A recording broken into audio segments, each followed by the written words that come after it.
할렐루야. 여인에게서 난 사람은 사는 날이 좁고 괴로움이 가득하다고 그랬습니다.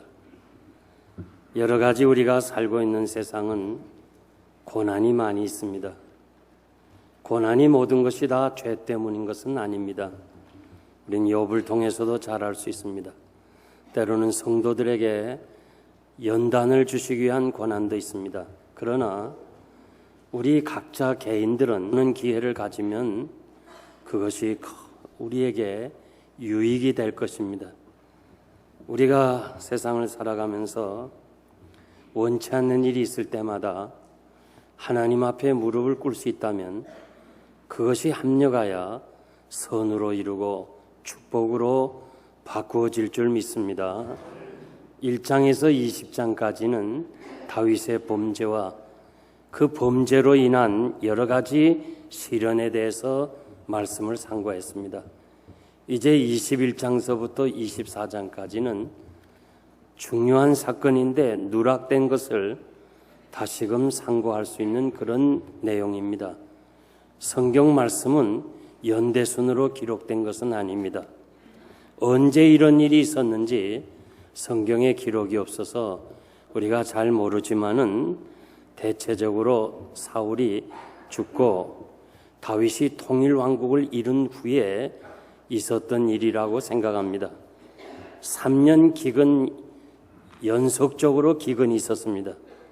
이스라엘 땅에서 1년만 기근이 와도 살기가 힘든데 계속적으로 3년 동안 기근이 왔습니다. 이 기근의 문제를 어떻게 해결했느냐? 다윗이 기도를 통해서 해결을 받습니다. 같이 함께 사는 기브온 민족들, 억울하게 사울이 학살을 했습니다. 그들의 한 맺힌 그 문제를 속건제물을 드리면서 해결을 보았습니다. 자기 때문에 두 아들이 죽는 그 어려움과 안타까움으로 시신 옆에서 낮이고 밤이고 통곡하는 그 리스바의 아픔도 해결해 주었습니다. 이 백성들의 문제, 기브온 사람들의 문제, 한 여인의 기구한 그 어려운 문제도 해결한 것을 우리가 보면서 오늘 이 본문을 통해서 우리에게 지금 닥치는 앞으로도 살아가면서 어려움을 당할 때 우리는 그 문제를 어떻게 해결할 것인가, 그러한 면을 생각하면서 문제 해결이라는 제목으로 말씀드립니다. 첫째는 기도입니다. 다윗 시대에 계속 3년간 기근이 있으므로 다윗이 여호와 앞에 기도했다고 그랬습니다. 다윗은 이 3년이나 계속되는 이 어려움 때문에 이 이유가 도대체 어디서 있느냐, 해결점은 하나님께 있다고 하는 사실을 알고 그가 기도함으로 그 문제를 해결해 주었습니다. 여호수아는 아이성을 치러 전쟁을 할 때에 그 전에 여리고라는 아주 큰 성을 점령했는데도 아이성은 너무 작아가지고 군대가 다 갈 필요도 없이 3,000명만 보냈는데 패전을 했습니다. 그래서 여호수아는 사람들에게 이유가 뭐냐 묻지 아니하고 하나님 앞에 엎드려 기도했습니다. 여호와여, 어찌하여 우리를 요단을 건너게 하십니까? 그리고 이 작은 성을 점령 못하게 하셔서 앞으로 어떻게 이 전쟁을 할 수가 있습니까? 하나님 앞에 패전의 이유를 물었습니다. 그럴 때 하나님께서는 너희 가운데 악한 자가, 물건을 취한 자, 아간이 있다는 사실을 가르쳐 주므로 그 기도로 그 어려운 문제를 해결했습니다. 사무엘상 4장에 보면 이스라엘이 블레셋과 전쟁을 하게 되는데 저들이 전쟁에 나가서 1차적으로 이렇게 4,000명이나 되는 사람이 죽임을 당합니다. 그래서 저들은 다시 의논을 합니다. 하나님께 묻지 아니하고 의논을 합니다. 서로 맞대어서 이 도대체 패전의 이유가 뭐냐, 의논한 결과 하나님의 임재를 상징하는 복궤를 모시고 가지 않았다. 이제 복귀를 모시고 가자. 그렇게 해서 전쟁에 나갔지만 3만 명이 죽는 패전을 당했습니다.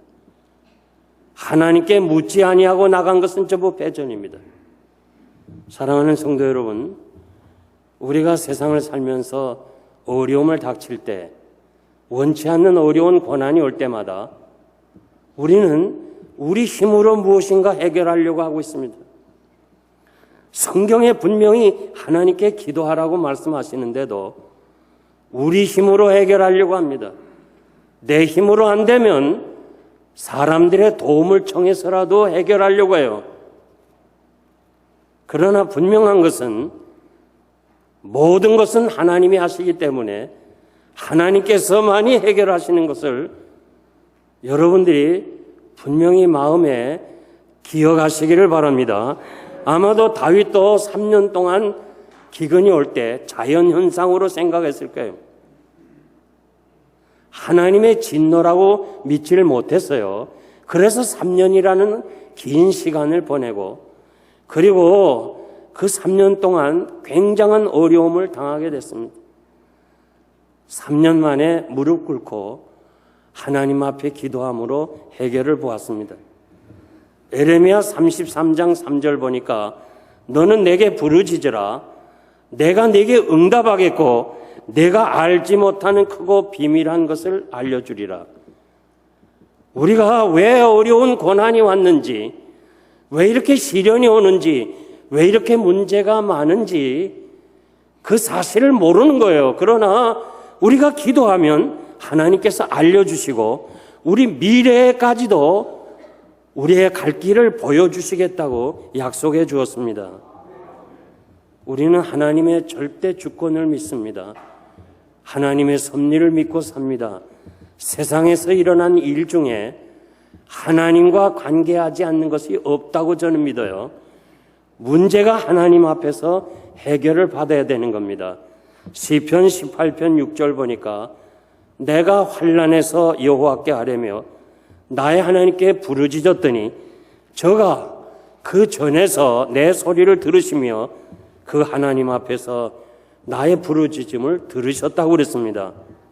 우리 주님도 구하라 그리하면 주실 것이고 찾으라 그러면 찾을 것이고 문을 두드리라 그러면 열릴 것이다.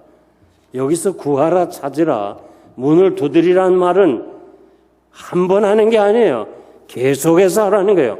여러분들이 하나님 앞에 응답 받도록 계속해서 하나님 앞에 기도하면 반드시 하나님께서 그 문제를 해결해 주실 줄 믿습니다. 열왕기상 8장에 보면 솔로몬이 성전을 건축하고 하나님 앞에 드려집니다. 그때 하나님께서 이 성전에 임하시는 표시로 구름이 가득했다고 그랬어요. 그래서 제사장들이 제사를 지낼 수 없었다고 그랬습니다. 구름이 가득하니까 하나님이 임재하시겠다고 약속해 주었어요. 이럴 때 솔로몬이 기도합니다. 여호와여, 우리 백성들이 세상에 살면서 어려움을 당하고 온역을 당하고 적국에서 침략을 당할 때 우리가 이 전에서 기도할 때마다 하나님이 들어주시기를 바랍니다. 하나님의 임재를 앞에서 기도할 때 하나님이 응답해 주셔서 솔로몬은 백성들에게 축복을 합니다. 여러분들이요 앞으로 어렵고 힘들 때마다 이 전에 나와서 기도하면 반드시 하나님이 응답하시겠다고 약속해 주었으니까 여러분들은 축복받은 백성입니다. 이렇게 축복해 주신 사실을 우리는 성경을 통해서 잘 알 수 있습니다. 그러므로 여러분들이요, 우리가 긍휼하심을 받았으니까 하나님의 자녀가 되었으니까 때를 따라 돕는 은혜가 필요합니다. 세상에 나 홀로 어떻게 다 감당하겠어요? 나 홀로 하지 못하는 일들이 너무 많아요. 그때마다 하나님의 전에 나오면 하나님께서 반드시 우리의 어려움을 해결해 주시겠다고 약속해 주었습니다. 하나님 앞에 나와 예배드린 여러분들은 이 자리에 하나님이 계신 것을 믿어야 된다고 그랬어요. 그러므로 이 자리에 나와서 예배드리고 돌아가는 그 자체가 하나님 앞에서 복을 받는 줄 믿습니다. 옛날에 저는 우리 부모님들 세대, 우리 할아버지들 세대는 예배당에 일찍이 나왔어요. 30분 전에, 1시간 전에 나와서 하나님 앞에 기도했어요.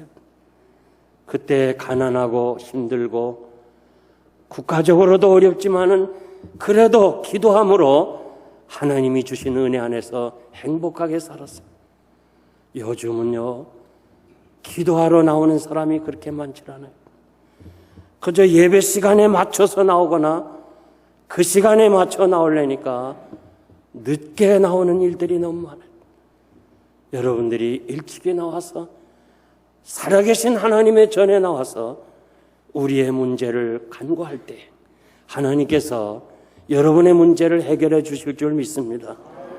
영생교회처럼 교회 문이 활짝 열린 교회가 없어요. 언제든지 여러분들이 하나님 앞에 나와 기도할 수가 있어요.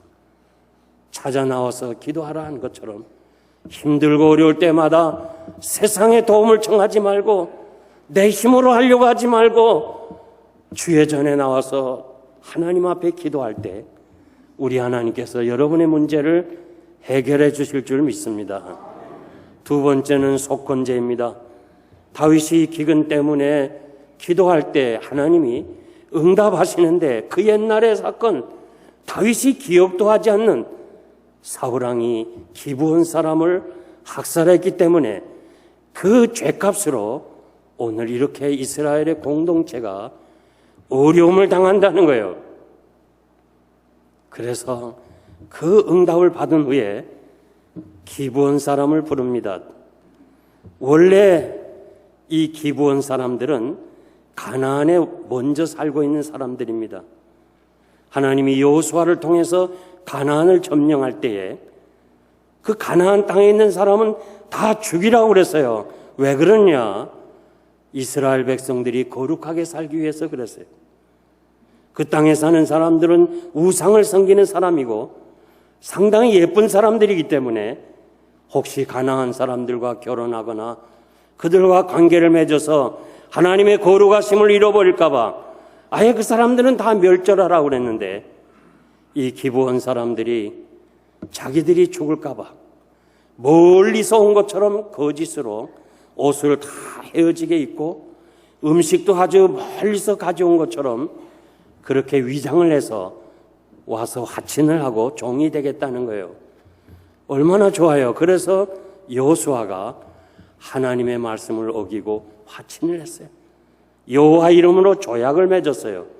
너희들을 해치지 않겠다.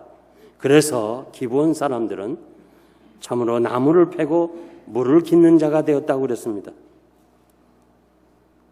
그런데 세월이 지난 후에 이 하나님이 약속했기 때문에 비록 거짓말이지만은 하나님의 이름으로 약속해서 기브온 사람이 오랫동안 이스라엘 백성들과 같이 살았어요. 그 세월이 400년 넘게 살았어요. 그런데 사울왕이 그들을 학살시켰어요. 언제 죽였느냐?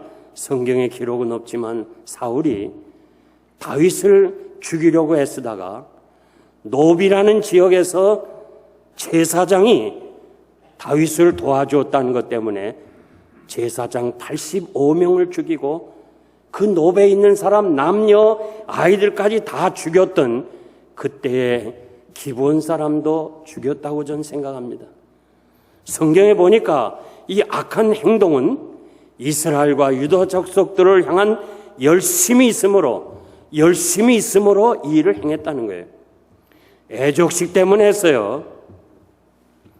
아마도 사울이 사람들에게 인기가 떨어지고 지도자로서의 위치가 이렇게 자꾸 실족될 때에 아마도 그 이스라엘 사람들 가운데도 마치 우리 나이 많은 사람이 일본 사람들에 대한 감정이 있듯이 이 기브온 사람들이 거짓말해서 우리와 같이 산다 이런 마음들이 있었을 거예요. 그참에 무참하게 기브온 사람들을 죽였습니다.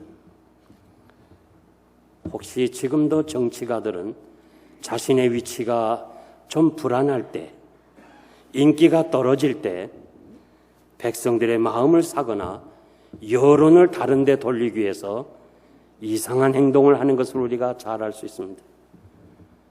저는 폴란드에 있는 아우슈비츠 수용소에 가서 어떻게 그렇게 사람이 그렇게 사람을 해칠 수 있을까? 그 잔인하게 행동한 현장을 보고 왔습니다. 사람이 음식을 먹고 나서 몇 시간 만에 소화가 되는가 그거 알기 위해서 생체 실험을 했습니다. 세균을 사람 속에 집어넣어 가지고 몇 시간에 죽느냐 그것도 알기 위해서 생체 시험했어요. 폴란드 아우슈비츠 수용소 안에 병원이 있지만은 병원에 들어가서 살아서 나온 사람 없어요. 환자들 전부 생체 실험을 했습니다. 그러면서 왜 그런 악한 일을 했어요? 자기들의 민족이 이 유대 민족보다 우월하다는 거, 세계에서 제일 우대한 민족이라 이 독일 민족들을 좀 위해주고 자기가 전쟁하는 일에 있어서 우수성을 가르쳐주기 위해서 같이 협력을 얻기 위해서 그런 악한 일을 했지만은 결국은 2차 대전에 독일은 패망하고 말았습니다. 우리도 조국 근대화라든지 경제 부흥이라든지 자기 권력을 위해서 무리하게 행동함으로 여러 가지 그 어려운 일들을 남겨두었어요. 빈부의 격차, 지역적인 감정, 이것이 계속해서 골이 깊어지는 것을 우리가 알 수 있습니다. 사랑하는 성도 여러분, 열심 좋아요. 열심히 있어야 돼요. 그러나 하나님의 말씀에 근거해야 돼요. 로마서 10장 2절에서 3절 보면 저희가 하나님께 열심히 있으나 지식을 쫓는 것이 아니고 하나님의 의를 모르고 자기 의를 세우려고 힘써 하나님의 의를 복종치 아니한다.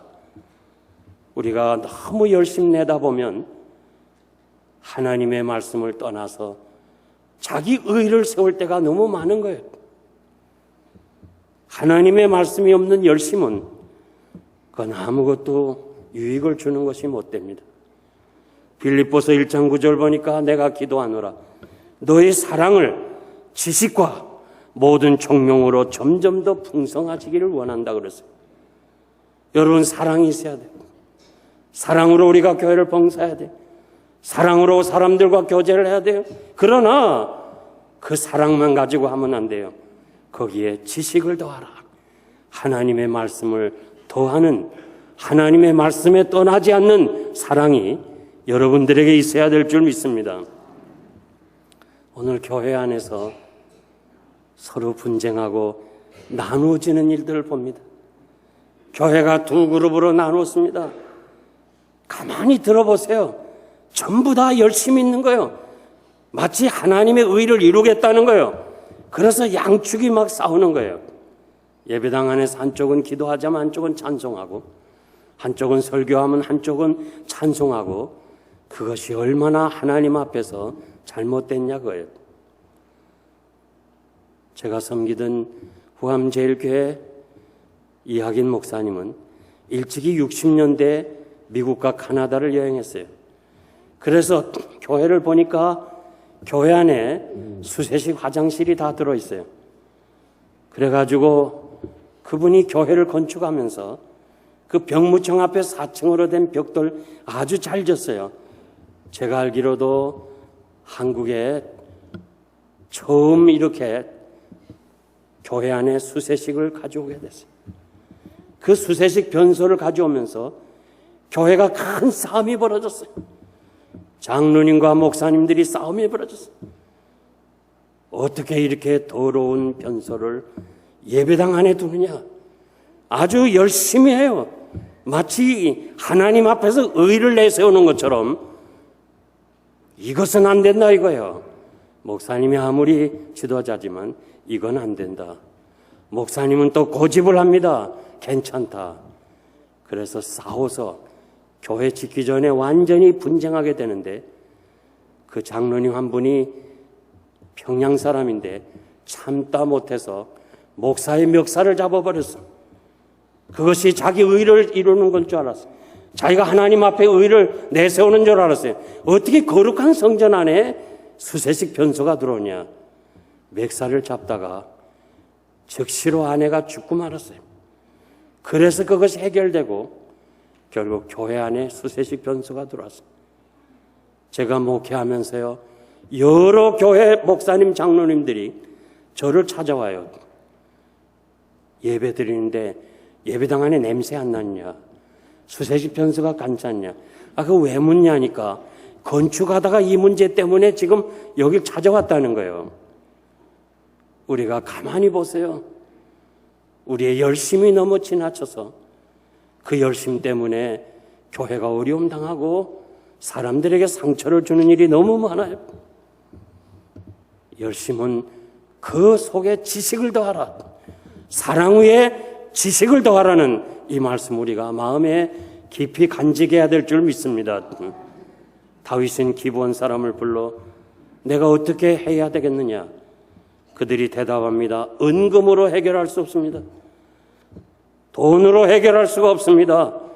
사울의 가문 7명의 자손을 달라는 거예요. 그러면 우리가 그들을 목을 달아 메어서 죽이겠다는 겁니다. 돈으로 해결하는 게 아니에요. 민수기 35장 29절에서 34절 보면 살인자에 대해서 계명으로 말씀했는데 속전으로 갚지 말라. 살인한 사람을 돈으로 갚지 말라는 거예요. 살인한 사람은 반드시 그 피가 땅을 더럽혔기 때문에 그 사람을 죽여야 그 피를 깨끗하게 한다고 그렇게 말씀해 주었어요. 말씀에 근거해서 저들은 7명의 자손을 달라는 겁니다. 구약의 제사 중에 속죄제와 속건제가 있습니다. 속죄제는 하나님 앞에서 지은 죄를 회개하는 거예요. 속건제는 하나님께 회개하고 사람들과의 관계에서 잘못된 거, 억울하게 한 거, 아프게 한 거 가서 회개하고 보상하라는 거예요. 하나님 앞에서만 회개하면 안 돼요. 가서 만나서 보상하고 회개를 해라 그렇게 말씀해 주었어요. 우리 주님이 속죄제와 속건제가 되므로 우리 자신을 위해서 십자가에 죽으신 것을 우리는 잘 알고 있습니다. 우리가 살다 보면 이웃에게 깊은 상처를 줘요. 어려움을 줄 때가 있어요. 그리고는 하나님 앞에 기도하면 다 해결되는 걸로 알아요. 그러나 하나님 앞에서는 해결되는 게 아니에요. 우리 주님도 내가 예물을 드리다가 형제와 잘못된 것이 원망들을 만한 일이 있으면 먼저 가서 그 형제와 화목하고 그리고 와서 예배를 드리라고 그랬어요. 세월이 약이지요. 우리 속담대로 세월이 가면 다 잊어버릴 것이다. 다 될 것이다. 내가 하나님 앞에 회개하면 됐지 뭐. 그 사람 앞에 가서 그냥 보상하고 그래야 되나? 오늘 말씀 보니까 보상해야 돼요. 보상해야 돼요. 하나님 앞에서는 세월이 지나도 안 통해요. 회개하지 아니하면 반드시 그것이 우리 후손들에게 오는 거예요. 저는 오늘 이 말씀이 이 강단에 그리고 이 말씀이 전해지는 모든 세계 곳곳에서 사람들이 이 말씀을 듣고 우리가 속죄제와 속건제를 드릴 수 있어야 된다고 저는 믿어요. 하나님의 뜻에 회개하고 이웃 간에 잘못된 거, 손해준 거, 아프게 해준 거 무엇이든지 간에 우리는 손해배상을 해주어야 돼요. 제가 섬기던 이학인 목사님, 그분이 은퇴하고 LA에 오셨어요. 저를 처음 만나서 이 목사, 내가 잘못한 거 많지요? 아니요. 잘못한 거 없습니다. 아니야. 나를 용서해줘요. 아니, 아무것도 없는데요. 아니야, 그런 말 듣고 싶지 않아. 나는 하나님 앞에서 깨끗하게 바르고 살고 싶어. 나는 잊어버렸지만 나로 인해서 상처받은 사람이 있을 거야. 나를 보고 자꾸 용서해달라고 그래. 그래서 할 수 없이 제가 용서해 준다고 그랬어요. 이학인 목사님은 깨끗하게 살다 가고 싶은 거예요. 하나님 앞에서만 회개하면 안 돼요. 사울이 어쩌면 회개했을 거예요. 그렇지만은 속건제를 드리지 않았어요. 기브온 사람들의 마음을 상하게 한 거 해결해 주지 못했어요. 그래서 결국 그것 때문에 이스라엘의 공동체가 3년이라는 기근의 어려움을 처하게 되는 거예요. 이학인 목사님은 깨끗이 살다 가고 싶은 거예요. 그래서 그는 처음 만나는 사람에게 누구든지 간에 자기는 잊어버렸지만은 상처받은 사람은 기억하기 때문에 용서해달라. 난 깨끗이 살다 가고 싶다. 그래서 104살까지 정신이 흐리지 않고 기도하다가 하나님 앞에 갔습니다. 사랑하는 성도 여러분, 죄는 내 대에 끊어야 돼요. 여기서 해결해야 돼요. 그래야 우리 자손들이 하나님 앞에서 복을 받을 줄 믿습니다. 마지막 세 번째 위로입니다. 다윗은 사울의 처 리스바에서 난 2명의 아들과 자신의 딸 메랍에서 난 5명의 아들을 기브온 사람들에게 주었습니다. 그러면서 요나단의 아들 무비보셋은 아꼈다고 그랬습니다. 왜냐? 우리가 이미 말씀을 상고한 대로 사울의 아들 요나단이 자기가 왕위에 올라야 되지만은 나는 자격이 없고 다윗이 왕위에 오를 수 있다 하면서 아버지한테 그렇게 어려움을 당하면서도 아버지의 죄와 끊었어요. 아버지의 죄에 끊었기 때문에 아버지의 지은 죄가 무비보셋에게는 오지 않는 거예요. 대단히 중요해요. 그래서 요나단 때문에 무비보셋은 삽니다. 그러나 다른 아들 자손들 7명은 억울하게 죽음을 당합니다. 저는 이 말씀을 생각하면서요, 그들이 목을 매달아 죽어갈 때 얼마나 조상을 원망했겠어요. 아버지, 할아버지, 이 할아버지 때문에 내가 이렇게 어려움을 당한다. 여러분, 나는 죽고 끝나면 되지 생각하지만 내가 잘 살아야, 내가 바르게 살아야 내 후손들이 복을 받는다는 거, 이거 여러분들이 꼭 기억하기를 바랍니다. 정말 여러분들이 이 말씀을 들을 수 있다는 거 하나님 앞에 축복이라고 전 믿어요. 우리가 얼마나 사람들을, 이웃들에게 상처를 주고 그냥 내가 기도하고 그저 세월이 지나고 내가 끝나면 됐지. 아니에요. 하나님께서 해결하지 아니하시면 그것이 우리 후손들, 먼 훗날에 후손들에게도 온다는 거 꼭 기억할 필요가 있습니다. 율법에 보면 사람이 죽으면 그 당일에 그 시신을 밤새도록 두지 말라고 그랬습니다. 그런데 이 사건 보니까 이거는 밤새가 아니라 오랫동안 그 목매달아 죽은 대로 있었어요. 왜냐? 그건 하나님의 진노이기 때문에 그 진노가 다 가기까지는, 해결하기까지는 그 목매달아 그대로 있어야 되는 거예요. 얼마나 하나님의 진노가 무서워요. 하나님께서 진노를 푸시기까지는, 우리가 회개해서 하나님께서 그 일을 해결하시기 전까지는 그 고난의 연속이 지난다는 것을 여러분들이 잊어서는 안 되는 거예요. 어떤 학자는 볼이 베는 날에 목매달았고 비가 왔다는 걸 보면 우기에 왔기 때문에 볼이 벨 때는 4월이고 우기는 10월이기 때문에 6개월간 목을 매달아 있었다, 그렇게 해석을 해요. 저는 그렇게 해석하고 싶지 않고,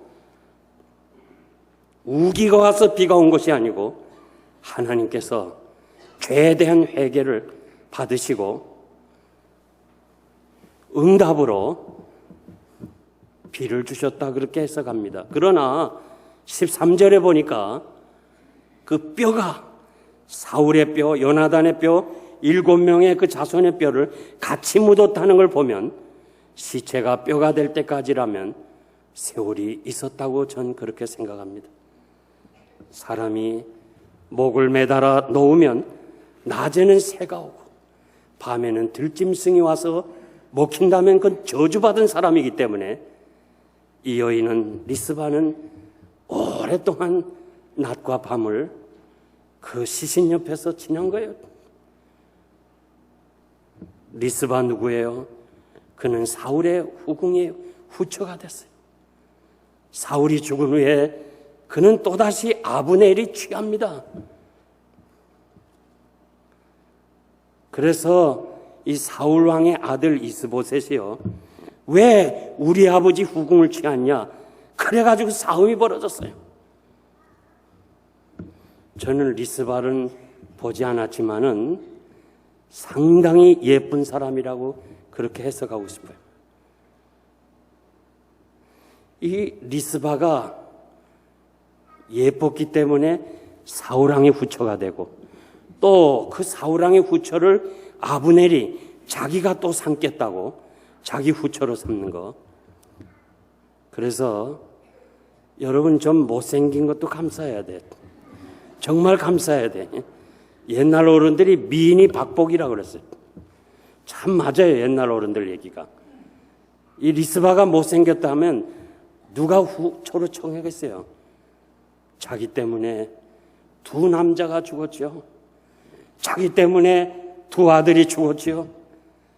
그가 그 시신 옆에서 얼마나 애통했겠어요.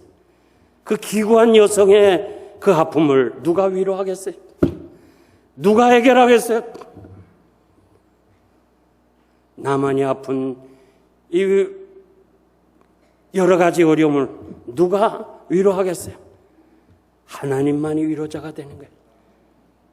그가 나는 그 시신 곁에서 베옷을 깔고 뭐 했겠어요? 통곡을 했어요. 자기의 잘못을 회개했을 거예요. 그 회개를 하나님이 받으시고 그 시신 위에 비를 내리심으로 결국은 그 진노의 길을 막으시고 회복해 주신 사건. 그래서 결국은 그 아들의 뼈를 조상들의 뼈와 같이 장사를 지내므로 여인의 아픔을 해결해 주었어요. 진정한 위로가 어디 있어요? 우리 죄를 회개할 때 위로가 있는 거예요. 여러분의 아픔과 여러분의 권고함을 누가 위로해 주겠어요? 위로하시는 하나님만이 우리의 문제를 해결해 주신 거예요. 그러므로 우리가 어렵고 힘들 때마다 하나님 앞에 나와 기도하면 하나님께서 여러분의 문제를 해결해 주실 줄 믿습니다. 이제 말씀을 맺겠습니다. 우리 한국교회가 세계교회 자랑할 수 있다는 것은 1907년도 평양 대부흥입니다. 이거는 한국 기독교 역사에도 찬란하게 빛나는 사건이었지만 세계교회가 흠모하는 사건이었습니다. 이 1907년 대부흥 중앙에 누가 섰냐? 길선주 목사님이 섰습니다. 그는 목사가 되고 설교할 때 도저히 은혜가 안 돼. 성도들이 은혜를 못 받아. 하나님, 내가 어떻게 이렇게 은혜를 끼치지 못합니까? 내가 어떻게 이렇게 설교를 통해서 사람들에게 감동을 주지 못합니까? 기도하는 가운데 하나님이 응답하시는 거예요. 내가 지은 죄가 있기 때문에 그렇다. 그 죄를 갚아야 된다. 그는 자기 죄를 갚았습니다. 회개했습니다. 그리고 참 신학을 하고 목사가 됩니다. 그러나 속건제를 하지 않았어요. 갚지를 못했습니다. 그래서 그는 내가 갚겠습니다. 그래서 교회 앞에 그 목사가 그런 얘기하기 힘들어요. 설교 중에 나는 아간입니다. 내 친구가 전날에 죽을 때 내 아내가 여러 가지 부족하니 네가 좀 맡아서 재산을 관리해서 도와달라 할 때 그 재산에 100원을 취했다는 거예요. 당시에 100원은 큰 돈이었어요. 100원을 취하고 자신은 하나님 앞에 회개하고 남이 또 생각하고 그러니까 그냥 그걸 회개하고 신학을 하고 목사가 됐으면 된 줄 알았는데 속건제를 드리지 않았다는 거예요. 가서 보상하지 않은 것이 하나님께서 말씀하시는 거예요. 그래서 내가 아간입니다. 가서 친구의 아내에게 돈을 주겠습니다. 회개할 때 그 안에 있던 교인들이 전부 다 일어납니다. 어떤 사람은 내가 쌀 장사인데 개를 속여가지고 팔았습니다. 다시 갚겠습니다. 자기 가게에다가 우리 집에 쌀 사러 온 사람들은 다시 오세요. 주겠습니다. 모였던 사람들이 전부 회개함으로 성령이 강하게 역사하셔서 한국 기독교 역사에 대부흥이 일어나는 이 1907년 평양 부흥의 역사가 일어났어요. 사랑하는 성도 여러분, 저는 정말 여러분 오늘 이 말씀 나도 처음으로 하는 거예요. 나는 이 말씀이 한국 교회에 들려지길 원해요. 오늘의 한국 강단에서 이 말씀 전하지 못해요. 모든 사람들이 죄를 짓고 이웃의 마음을 상하게 하고 아프게 하고 심지어는 저들을 정말 공경에 빠지면서도 내가 하나님 앞에 회개하면 됐지 이걸로 끝나는데 아닙니다. 하나님 앞에 회개했으면 속죄제 드렸으면 속건제도 드리라고 그랬어요. 찾아가서 위로해주고 저들에게 보상해주고 그래야 저들의 마음이 풀어져야 하나님이 비로소 회복하셨더라 끄는 이 비를 내리셨더라고 성경에 말씀했어요. 행여나 여러분들이 지나온 이민 생활에 내가 잘 되기 위해서 내 사업 크게 하기 위해서 남의 마음을 아프게 했다면 그 사람이 여러분들에게 원망하고 있다면 그 죄를 결산하기까지는 하나님의 축복이 우리에게 있는 게 아니에요. 깨끗하게 줄 건 주고 받을 건 받고 그래서 하나님 앞에 바로 살았어. 나도 복을 받고 내가 죽은 후에 천국 간 후에 우리 자손들이 나로 인해서 하나님 앞에서 화를 당하는 일이 없도록 바르게 살아가는 여러분 되시고 오늘 말씀을 마음에 깊이 간직하시기를 바랍니다. 기도하겠습니다.